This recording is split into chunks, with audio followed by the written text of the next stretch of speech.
रिंगाण कादंबरीला साहित्य अकादमीचा पुरस्कार मिळालेला आहे। कृष्णात खोत हे रिंगाणचे लेखक आहेत आणि या कादंबरीला साहित्य अकादमीचा पुरस्कार मिळालेला आहे। कृष्णात खोत यांनी लिहिलेली रिंगाण ही कादंबरी आणि साहित्य विश्वामधला प्रतिष्ठित समजला जाणारा साहित्य अकादमीचा पुरस्कार त्यांच्या कादंबरीला मिळाला आहे। आणि आमचे प्रतिनिधी प्रवीण म्हस्के आपल्याला अपडेट देतात। प्रवीण, हा नम्रता, आज कोल्हापूरसाठी आनंदाची बाब मला गोष्ट म्हणावी लागेल की आज पन्हाळा तालुक्यातील हॅलो बोला प्रवीण, बोला, तुमचा आवाज येतोय। पन्हाळा तालुक्यातील कृष्णात खोत यांच्या रिंगण या कादंबरीला साहित्य अकादमीचा पुरस्कार जाहीर झालाय।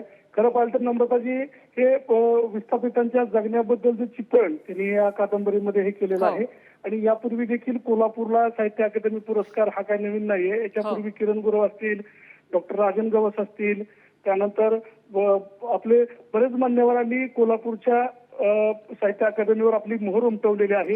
प्रामुख्याने आपण पाहिलं तर किरण खोत यांच्या कादंबरीमध्ये ग्रामीण भागातील चित्रण प्रामुख्याने पाहायला मिळतंय। आज त्यांना साहित्य अकादमी पुरस्कार जाहीर झालाय। आज श्रीनिवासराव जे साहित्य अकादमीचे सचिव आहेत त्यांनी 40 पुरस्कारांची घोषणा केली। ग्रामीणमध्ये त्यांचं नाव आहे आणि येत्या मार्च 2024 मध्ये नवी दिल्लीमध्ये या पुरस्काराचं वितरण होणार आहे। प्रवीण, धन्यवाद या सगळ्या माहितीबद्दल।